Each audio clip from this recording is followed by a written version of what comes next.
Alrighty. Hello, everybody, and welcome to another episode of the Couch Warrior Podcast, Fantasy Edition. I am your host, Mike, as always.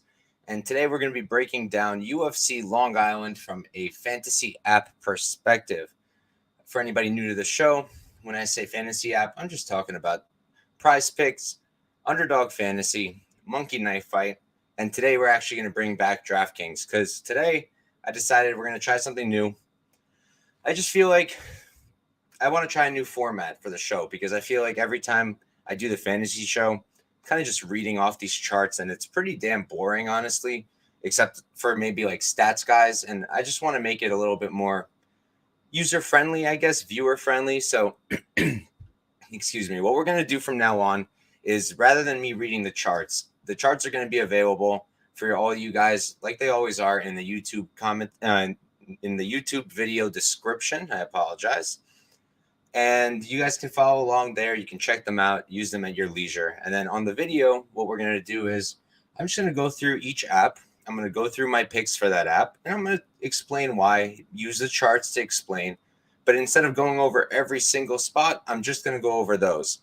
Now, if you guys are watching, live and you want me to cover something that I didn't cover, a spot that I didn't cover, or a fighter I didn't cover, please just write it in the comments and I'll do it. I'll go over that one. Whatever you guys want to hear, I'll do those and I'll go over my picks. So we'll try that out. We're going to do that for PrizePicks.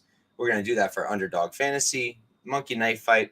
And then last, I'm going to do DraftKings, and I'm just going to go over my favorite picks for GPPs, my favorite picks for cash, and then just fights I want to target in general. So that's the plan.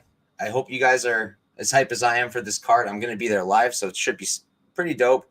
I know a lot of us from the community are going to be there, so hope to see people around, but we'll get right into it. So real quick, I do this every show. If anyone's new, if anyone just hasn't used these apps before, PrizePicks, Underdog Fantasy, they're very similar, and they just allow you to bet on fighters' props, right? But not like the books, right? Where you can bet, like, for example, let's say Grant getting a KO, right?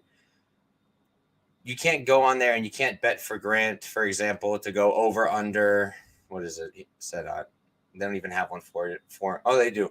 Like, you can't bet on a book for Grant to go over under 45.5 significant strikes, right? That's not available on sports books, at least none that I know of. So that's why PrizePicks is cool, because you can do that. You can bet on significant strikes. You could bet on the under over for PrizePicks fantasy scores, and you can bet the under over for takedowns as well.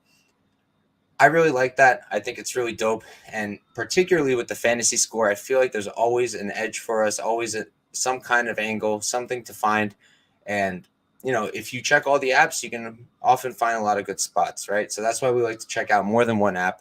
That's why we like PrizePicks and Underdog Fantasy. Even though they do the same thing, essentially, they have their differences and they offer different spots. And then if you haven't used Monkey Knife Fight yet, it's new to me as well, so I'm still figuring it out. But it's similar in that you bet under overs on these things such as strikes or fantasy scores. But on Monkey Knife Fight, you just don't make your own pairings, right? So you have to pair them up. On PrizePicks, on Underdog Fantasy, you make your pairings. On Monkey Knife Fight, you don't make your pairings, right? It's already there, and you choose what combos you want to play, right? And how you want to play them. So we'll go over that when we get there again. We'll start with PrizePicks. I'll go over everything, category by category, my picks, and then we'll move right along, right?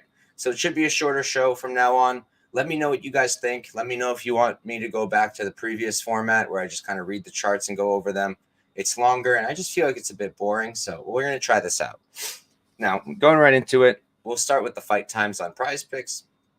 And if you've watched me before or my fantasy show in particular, you know that I don't like betting this. I don't like playing the fight times because, as I explained, the whole fun is that PrizePicks provides us lines that don't exist on books, right? Like significant strikes over unders, fantasy score over unders, takedown over unders. Fight time, though, we can bet on books, right? We don't need PrizePicks for that. So I often don't like betting these. I normally rather just play them on the books unless I find a spot that I like, right? So there was one spot I noticed here, and I think I'm going to be playing it, and it's Soriano versus Lungiambula, the 10-minute mark. So it's just 2 rounds, and I'm thinking of playing the under here, right? So we're looking at two guys who are finishers, right? It's interesting though, because you look at their numbers and how many times they've covered this. So Soriano has gone over the 10-minute mark 3 of 5 times, 60%. Lungiambula 4 of 5 times, 80%. So, that might suggest that they're durable and they might not finish each other. So there's that concern. This isn't my most confident pick. It's not one I've played yet. I do post all my plays on Twitter, so make sure to be following me at the Couch Warrior Podcast. But this is one spot that I'm looking at, the under for the 10-minute mark for Soriano, Lungiambula. I do think the fight's going to end in KO. I lean Soriano, but I don't know. Doesn't matter for us here. We just needed to go under, and that's what I'm looking at. We got my guy Kiarix in the chat. Thank you for tuning in, as always, brother, asking, are you on Sumadarji under significant strikes? I wasn't considering it, but let's go look. So let's see. They got Maderji at 51.5. If we look at his previous 4 bouts, and he's only covered this number one time, right? And that was the fight where he fought. One sec, let me pull it up. All right, yeah. So that was when he fought Andre Sukumtat, who, in my opinion, isn't very good at all. And that's the only time he was able to cover this, right? When he was able to stuff those takedown attempts, keep it at range, and cover the over, right? But then you look at him versus Zaruk Adashev, somebody who I would have thought he'd cover the over here too with. He didn't, right? He didn't at all, even though he was a longer guy. So the only reason I'm not playing the over here for Maderji 51.5, the only reason I'm not playing the under is because I think it's possible that him and Schnell are just striking on the feet for 3 rounds. Everybody's kind of expecting a finish on either side. And while I agree that's the most likely outcome, I just think that it's possible they're going to strike for a minute and cover this number. So that's why I'm not playing it. Kiarix is saying he thinks he gets an early KO or Perez subs him. You mean Schnell, right? So honestly, I was talking about this on my show yesterday. I don't necessarily see a Schnell sub happening. I think he's more likely to get a KO. I know I'm literally completely on an island there. And my reasoning is I just don't see how Schnell's going to get in a submission position. Who's going to put it there? Schnell's not going to shoot. Sumaderji's not going to shoot. And is someone going to be pushing it up against the fence? Maybe. I just don't see where that sub position happens, right? So that's why I'm just not going to be touching that line. But yeah, so we've only got that one pick for the fight times. I'm just playing Soriano and Lungiambula under 10 minutes, and we'll move right back to significant strikes. So we just broke down the Muderji spot. Let's see. We got my guy Jorge Sandoval in the chat as well. Thank you for tuning in, brother. Saying few spots he's liking are under on Soriano 1.5 takedowns. I believe I have that on my list as well. No, I don't. I don't have that on my list, but I do like that spot. Over on Burns 1.5 takedowns, that I have on my list, and I'll go under that when we get there. And Grant under 45.5 significant strikes, I'm also there, but I'll explain in a second. So it's actually the very first pick I have on this category. So checking it out, right? We got Grant, and they've set his significant strikes at 45.5. And you look at his 8 UFC fights, and this guy has covered that number one time. Only one time has he covered this number.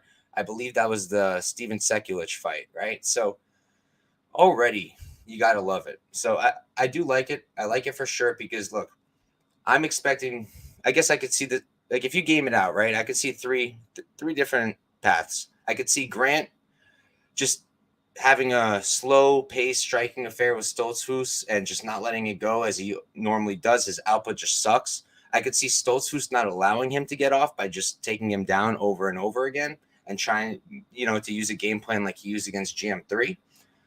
Or I see Grant just knocking Stoltzfus straight out, right? And in any of those 3 scenarios, this would probably go under. So you got to love it. Now, the only reason I'm saying I'm holding off is because Underdog Fantasy is offering a better line there.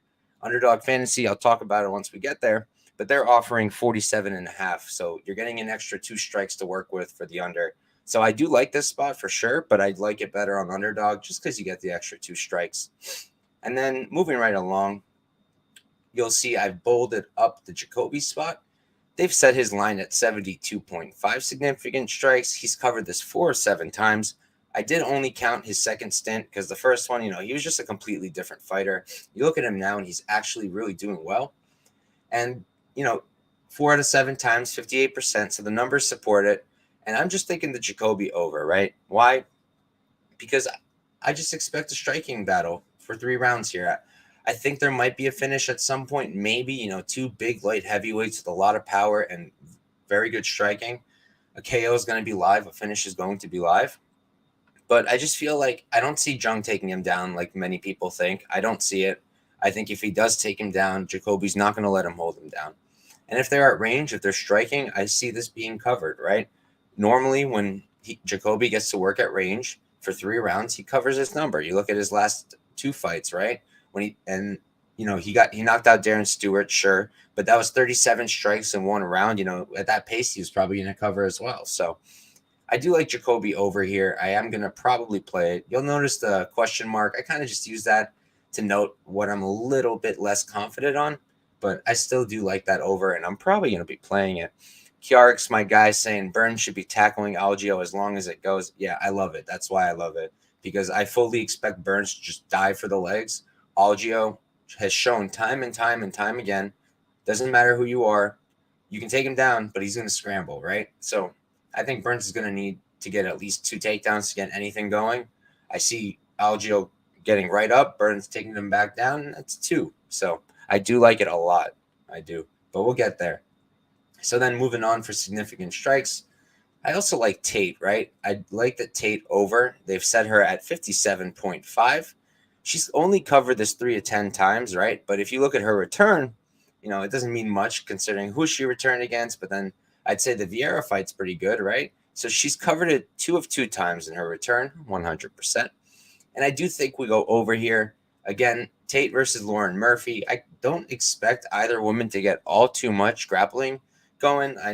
If anyone will, I think it's Tate. But I just feel like they're going to be on the feet quite a bit. And 57.5 just doesn't seem like that much if they're on the feet, right?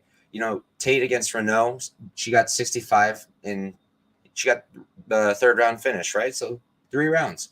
The 122, sure, that was over 5 rounds, but let's take away half of those, right? She still covers. So I do like Tate to get the over here. But again, you'll notice I left a little note, and that's because Underdog Fantasy is just offering a better line there. They're offering, let's see. So it's 57.5 here, and they are offering 51.5, right? So it's quite a bit better. You're saving 6 strikes. I definitely really feel like she's going to go over 51. So I do like this, but I like it much better on Underdog Fantasy. Moving on, we got Salikov. They've set him at 50.5. He's covered it 2 of 6 times, so 33%. The most recent time was against Trinaldo. And, normally this would be my under hammer spot because he checks the boxes, right?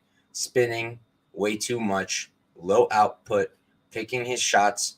Just a very technical striker with a very low output and spinning shit, right? If you've watched my stuff before, if someone spins, I'm probably going to try to take their under on the strikes. And especially if they grapple. I don't expect Salikov to grapple. It's not really his thing. He has nice judo throws, sambo throws, but other than that, he just doesn't push that. So I do think it's going to go under. The only reason I've got a question mark and some hesitation is because, I think that Lee's going to push this pace of you're going to have to keep up or I'm just going to outpace you completely. And I think that Lee's going to be throwing stuff out there and Salikov can either give up and lose that decision or he's going to have to keep up. So I think it's possible that because of his opponent, he might go over this 50.5 mark. But I don't know. That's why the question mark is there. It's a lean that I have, but not something I'm playing for sure. But speaking of something I'm playing for sure, we got another spot right here. Amanda Lemos. They've set her significant strikes at 63.5. We check out the numbers. And in her 7 UFC bouts, she's only covered this 2 times, right? In her Angela Hill fight, right? When she took up a big step in competition, only 50. 7 in her last one, but she got finished early. And then the ones before that, she's normally not covering it because she's getting early finishes. Now, I like the under here. I do. I feel like, first of all, Watterson is going to be pushing a grapple heavy pace. And because of that, Lemos is going to be constantly pushing her off of her. And she's just going to have less time at range to let those strikes go. And as it is, Lemos doesn't have some crazy output. She has a lot of power. She has good technique, but not so much in the output department, right? So I do like the under on her significant strikes. But as you see the little note there, Underdog Fantasy is offering a bit of a better line. For Lemos, they're offering 69.5, right? So again, that gives us an extra 6 strikes to work with compared to PrizePicks. So that's why I do like Lemos under, but I like it better on Underdog Fantasy. All right. So moving right along, we are done with significant strikes, and we're going to move on to the next category for PrizePicks. Excuse me. So this time we're doing fantasy score, and this is probably my favorite. I feel like there's just a bit more of an edge here than in the other departments. There's a lot of good angles to look at, and I just really like it. So I'll break down real quick the fantasy scoring. One second. Sorry. So I'll break down the fantasy scoring real quick. I'll explain how it's different from DraftKings fantasy scoring, why that's important, and then I'll go over my picks. So the criteria or the scoring, whatever, the way they do it, 0.6 points per significant strike, 6 points for a takedown, 5 points for a sub attempt, 12 points for a knockdown, 100 points for a first round finish, 75 points for a second round finish, 50 for a third. And then if it's a fourth and a fifth, I believe it's 30 and 25. And then decision is 20 points. And then takedown defense is 3 points. Now, while I'm talking about that, the two main differences between DraftKings fantasy scoring and PrizePicks, first off, PrizePicks does not count ground control. DraftKings does. PrizePicks does not, right? So whereas somebody like Islam over 5 rounds of, keeping someone down, he can score a landmine for you in DraftKings. He's not going to score as much for you in PrizePicks if he's just holding the person down because it's not getting scored, right? He's not scoring. And it's harder to score with significant strikes from a grappling position. So that's why, you definitely want to keep in mind that that's not scored. If it's like a volume wrestler, somebody like, Marab, Ronnie Lawrence before this past weekend, that's a different story. They can still score really high for you just because they get so many takedowns and it's not so much control based. So that's one thing to keep in mind. And the other is DraftKings doesn't score takedown defense, whereas PrizePicks does. And while normally that won't matter much, you got guys like, in particular in this card, Burgos, and I think it was Algio. Both of them scored so many points in most of their fights from takedown defenses. I'm talking 18, 30. I think both of them had one set of 42s from takedown defense. So that's something you got to keep in mind, right?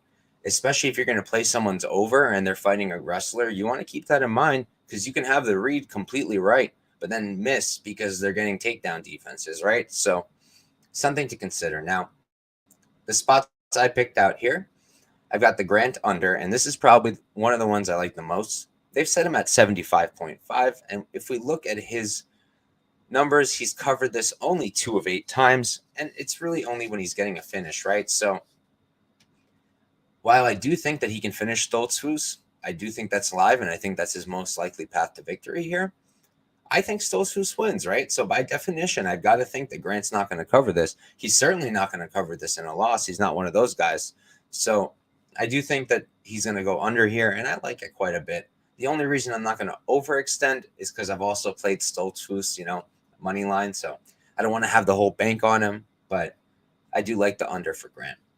And then we'll look over here. We've got Shore. I've set him, PrizePicks has set him at 81.5. And this is crazy, right? I don't know if I've ever seen it like this, but 5 out of 5 times he's covered this 100% of the time.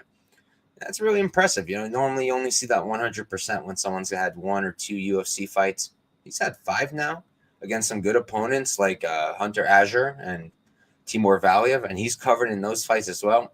And I think this is going to be another spot where he covers, right? So first of all, I think that Shore's going to win the fight, right? So already I think he's got an edge here. He's never missed. Every time he won, which is all the 5, he covered, right? So already I think I've got an edge there. I think his volume's good. I think that while a knockdown would be difficult, he pulled it off on Valiev. That's always live. He can get his own takedowns. He goes for sub attempts. And I do think that he's also going to be able to rack up takedown defense points here, right? Like I mentioned, guys like Ricky Simone are another example of people who, they just throw a lot of takedowns, high volume wrestling. And if Ricky's shooting and he's not getting those takedowns, Shore's going to rack up 3, 3, 3, 3, 3, 3, and it can add up. And honestly, they didn't set his number that high, 81.5. That's not bad. So I do like that number, and I think we're going to go over. So I'm going to be playing that. And then you look at Burgos. That's another over that I like. I don't normally like going over on numbers like this, but check this out. So they set his number at 94.5. You look at his 10 UFC bouts. He's covered this number 10 times. And get this, every single time that he won, he's covered this. He's never missed 94.5 in a win, which is crazy. Crazy. 10 fights in the UFC, and this man Burgos has covered every time he won. 94.5 isn't a joke, right? So I gotta love it here. I really do. The one thing I would note is that I wrote it here. He got a lot of points from takedown defenses, and Jourdain's not going to be shooting. Jourdain doesn't shoot. It's not what he does. Jourdain's going to strike. He's going to bring it to him, bring the violence. So that's the one concern here is, can Burgos do it? Can he do it here without takedown defense points? Because he's pretty much dependent on that. He would have covered a few times without them, but there's a few times where he would not have covered without the takedown defense points. So that's one thing to keep in mind if you're going to be playing the Burgos over with me. We shouldn't go too hard because of that, right? So just something to keep in mind.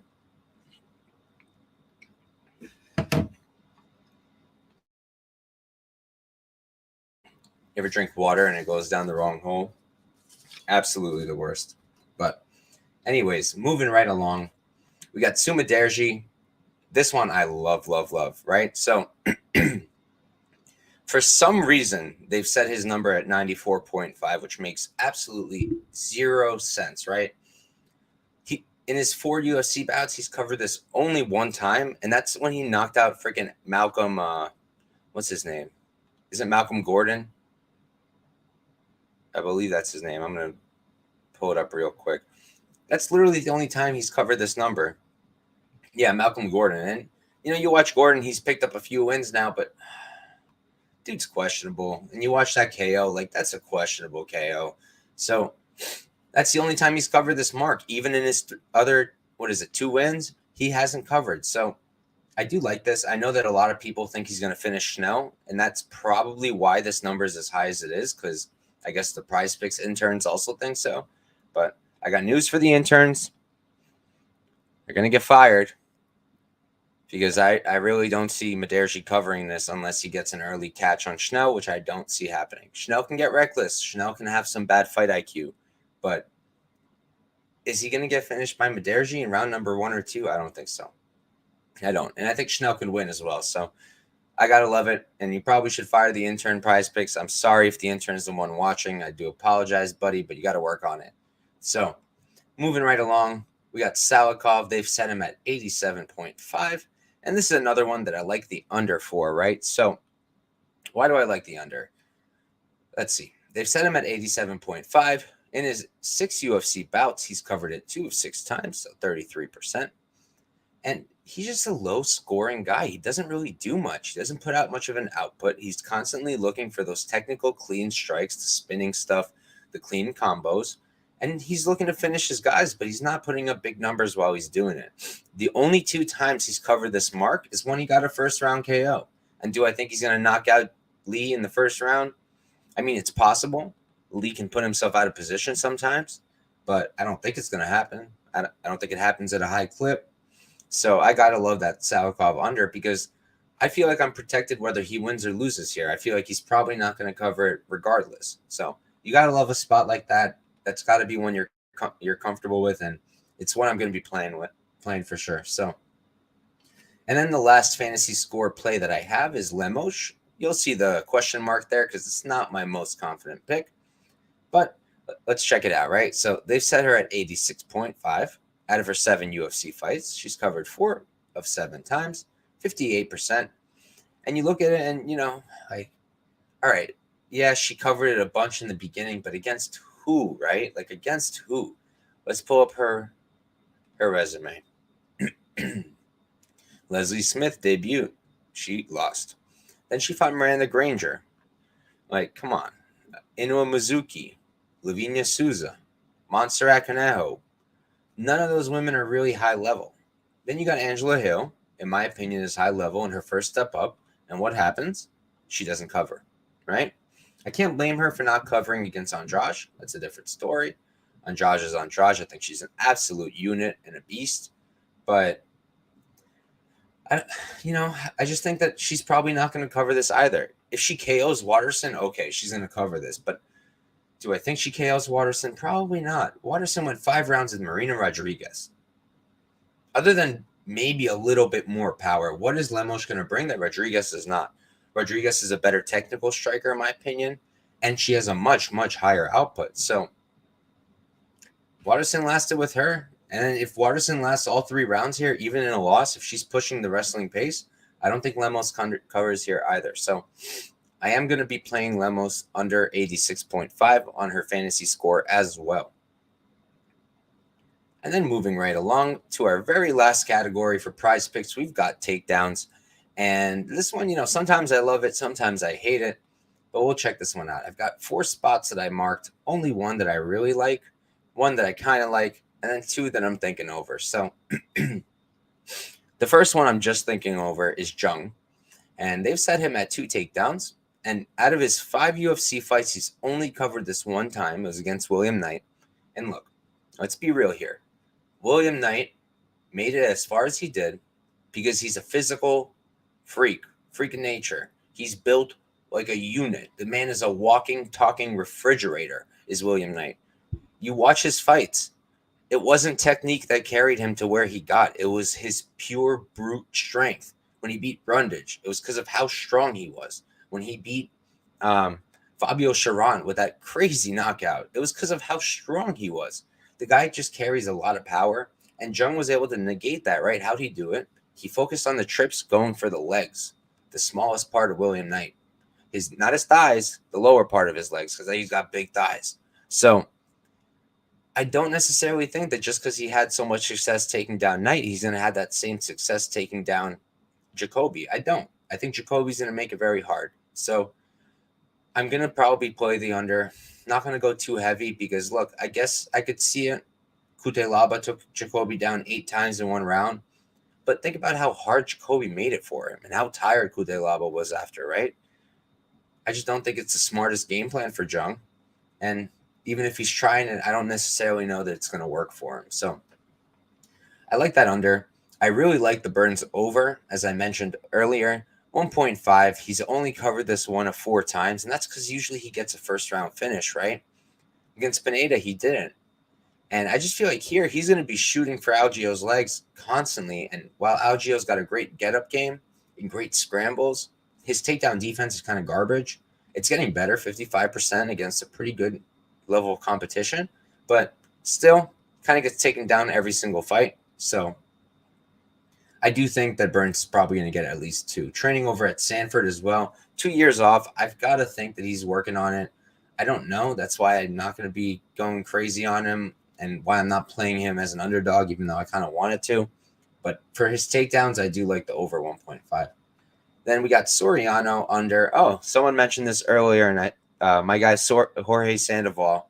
I said I didn't have it on my notes, but turns out I have it on my chart. So, yeah, I like the Soriano under 1.5 too, right? So he's only covered this once. That was against Jamie Pickett in his Dana White Contender Series bout. And after that, he didn't really use it. I guess his last 2 fights, it kind of makes sense why he didn't use it. Maximov, how is he going to out-wrestle Maximov? And Brendan Allen, why the hell would you try to take Brendan Allen down? you should be trying to keep it on the feet with him. It was Brendan Allen who was being an idiot and not bringing it to the ground. So you can give him that, right? But I just feel like, first off, Dalcha's not going to be that easy to take down. He's got a good judo background. He's got a very difficult body shape, like physique to take down, right? Short body.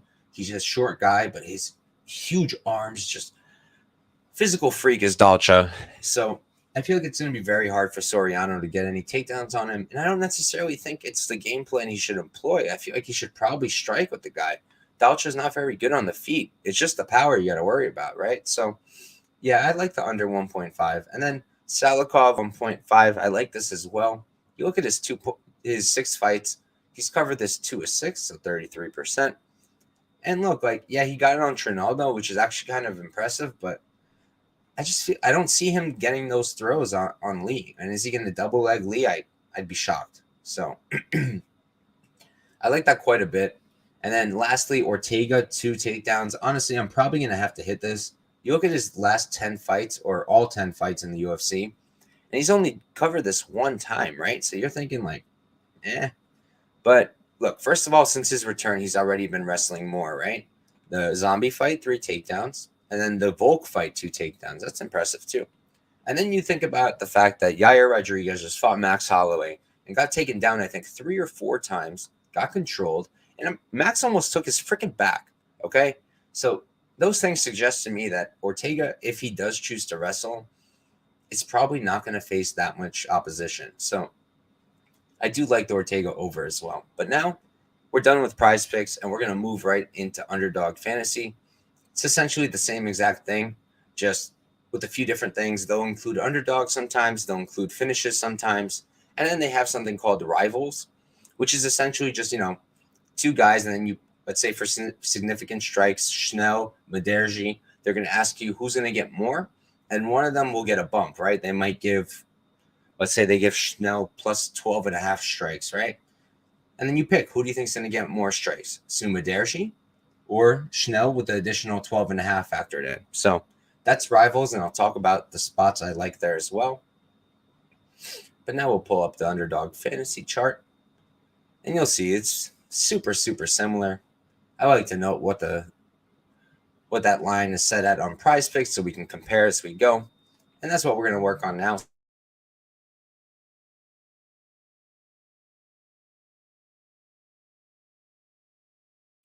Excuse me. So first up, we got Grant. I mentioned him earlier on PrizePicks, so I'm not going to break it down from the jump. But I'll just say that I like this better than on PrizePicks because of the extra 2 strikes that we have to work with, right? Same story for Tate. The breakdown's the same.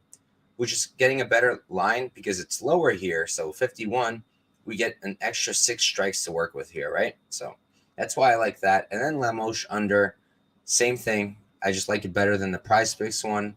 And that's because you get an extra 6 strikes to go under with. So those are the 3 spots I like for strikes. For takedowns, I actually don't like anything. The one thing I kind of looked at was Ducote for 0.5. Well, I think that it's Penne who's going to have the significant grappling advantage. Ducote has shown some wrestling, and it's pretty good. And I wouldn't be shocked if she shot at least once and maybe got a takedown. I love these half numbers, the 0.5. I really like them because it's just 1 takedown. You need 1. But I'm not going to play it, I don't think. And the lines are all the same as PrizePicks. So, whatever I play on PrizePicks, I would probably play here if I wanted to. Ortega, for example, is 2. I'd play that here as well. Let's see. Soriano's number here is worse. Don't play that.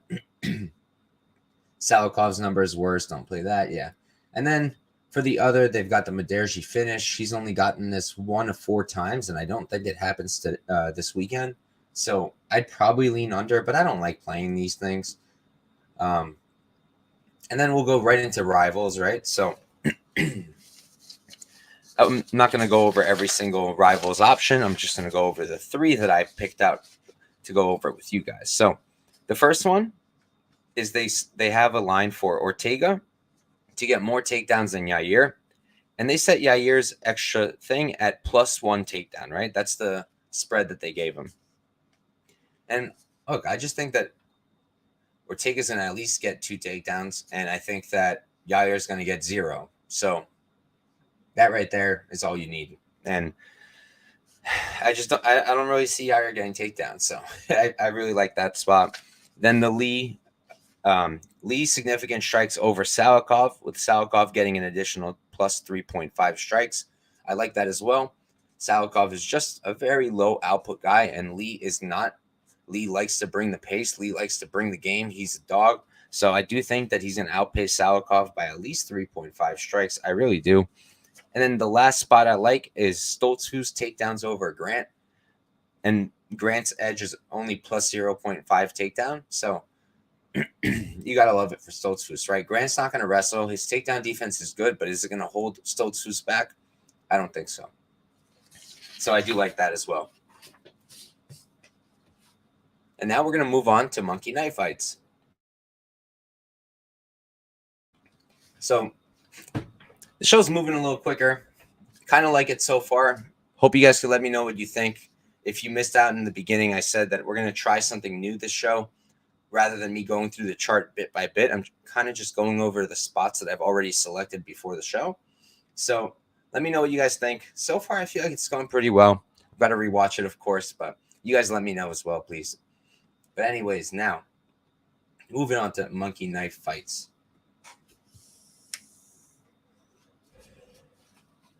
So let me make sure you guys could see everything.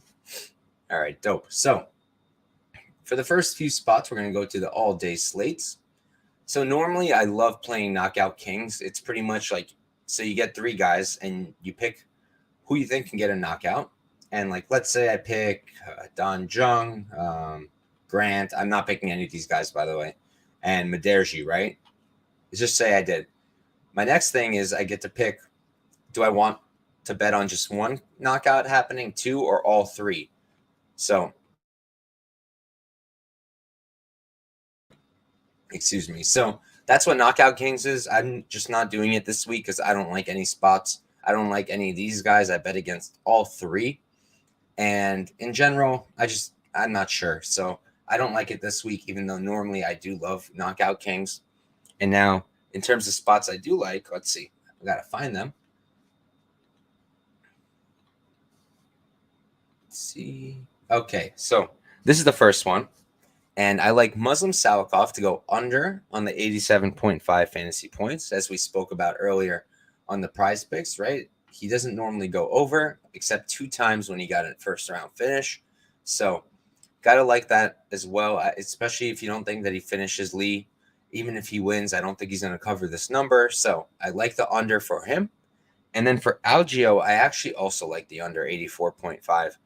It's not the confident pick because I think he's live for a round 3 finish, but he's going to be dealing with a lot of grappling, and it's just going to be hard for him to score. And he also doesn't cover this number often. He's not getting finishes. He hasn't gotten any in the UFC yet. 5 fights, 5 decisions. So I do think he probably goes under even in a victory unless he picks up that round 3 finish. I don't necessarily think that he will. So, but that's why I like the under for both these guys, and that's the play I'm going to make. It's going to look just like this. All right, so then we're going to move along. I've got one more play on this all-day slate. Let's see. It's a rapid fire for fantasy points, so that's right here. All right, so I like Brian Ortega to get more fantasy points than Sue Maderji, even though Maderji gets a bump of plus 1.5. And I like that because I think Ortega wins this fight. While I think that Maderji might not. And even in a victory, I think Maderji is going to score pretty low. Whereas Ortega, I think even in a loss, could put up good numbers over 5 rounds. You got to love the 5-round advantage. So I do like Ortega there. And then for this one, Burgos. Burgos all day for me. Only way Soriano covers this is a quick knockout, which is totally live. I acknowledge that. But Burgos just puts on this crazy pace. And as I spoke about on PrizePicks, he's literally never gone under 90 in a victory, you know? So he's just absurd like that. I do like this spot for him as well. And then, all right, so that's it for the all-day slate. Let's move back now. And then we'll go to the prelim card slates. I've got 2 spots here. So the first one, let's find it, more or less. Not this one. Not this one. Nope. Nope. Where is it? All right, there we go. So for this one, check it out. I like this and this. Now I'll explain why. Big difference that we got to remember. I didn't know this my first time, so it's a miracle I made so much money my first time playing because I didn't know. And then after that, I've been having a hard time, even though now I know. For monkey knife fight, strikes just refers to strikes in general, not just significant strikes. So someone like Kevin Holland, for example, who will stand on the fence while getting pressed against it and just be like slapping them on the head. Those slaps will never count as a significant strike for PrizePicks, but for monkey knife fight, they actually count. So I think that Jung, while significant strikes, he might not cover this. I think he will cover it, right?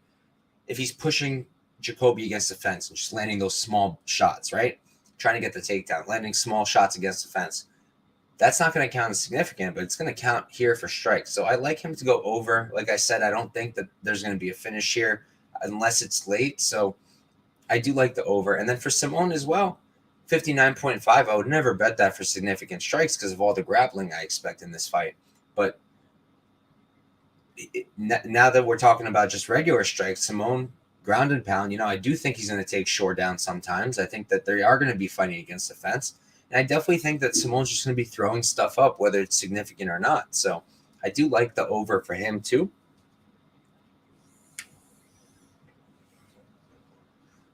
And the next one is a fantasy one. Is it this one? Nope. These are rapid fire, so it might have been back here. Oh, it's this one. So Shore over and Dwight Grant under. And it's as simple as we like these spots for PrizePicks, right?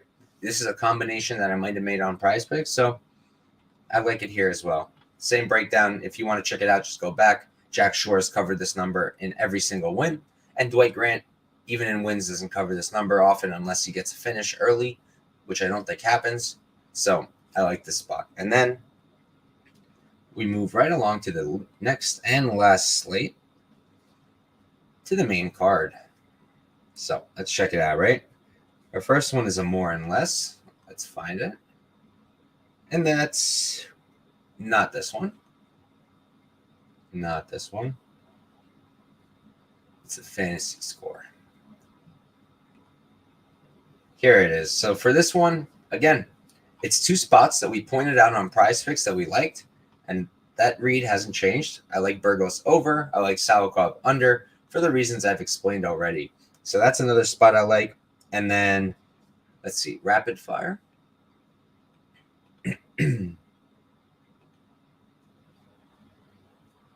Okay, so first this one. I like Shane Burgos to get more strikes than Yair Rodriguez, even with a bump of 3.5 strikes for Rodriguez. I just think that Burgos is going to let it rip more. I just do. And Rodriguez is also going to have to deal with grappling, whereas Burgos is not. So I like that. And then I like And then I like Ortega to get more strikes than Jourdain because I think that Ortega in the grappling is going to be letting it rip, ground and pound, trying to open up the subs. And I think those numbers are going to add up. And while his significant strikes might not be higher than Jourdain's, I think that his regular strike count might be very much higher than Jourdain. So, and he gets a bump here of 3.5. Gotta love it. I like this spot quite a bit. And then, let's see. And then, yes, and then one more. I believe it's this one. Yeah, so this is my favorite one. I like Ortega to get more fantasy points than Stu Maderji. Like I mentioned earlier, I think Maderji could lose this fight. I'm betting on Schnell. And then even in a win, Maderji often doesn't do that well in the fantasy points, whereas Ortega is going to have 5 rounds to work. He's got a finishing potential here with the submission. He's got a wrestling edge on someone who was getting out wrestled by Max Holloway. So you got to like him to get more fantasy points than Stu Maderji. And then I like Burgos to get more fantasy points than Salikov, even with the 5.5 bump. I don't think Salikov is going to get even close unless he gets a finish. So I love this spot. It's my favorite one for sure. And then lastly, no, and that's it. that's it for Monkey Knife Fights. And we are now done with pretty much everything. That's all the apps that we regularly cover. But today I'm also going to throw in DraftKings just because we are ahead of time. So I'll go over DraftKings just real quick, my favorite spots. So for cash games, I like in the favorites, I like Burgos at 9,000. I like Ortega at 8,500. I like Short at 8,400. And I like Jacoby at 8,300. And what I'm looking for there is guys who I think should win, guys who I think should score pretty well, and guys who I think that in a loss are not going to score that badly, and I don't expect them to get finished. Now, for underdogs, I like Jung because, again, I don't think he gets finished, even though I do think he loses. At 7,900, there's definitely upside there. Penne, at 8,000, I like her. I know we're all fading her in GPPs. It makes sense. But for cash, I like it. 8,000, it's not that high. I don't expect her to get finished, and I think she can win this fight. So I like her. I like Simone at 7,800. Again, I'm on the Jack Shore side, but Simone does have the wrestling upside. I don't think Shore finishes Simone. So Simone could definitely do decent, right? And even if he doesn't, he's going to have a pretty good floor, I think. Lee, 7,600. Again, I don't think he gets finished, and I think he could put up good numbers.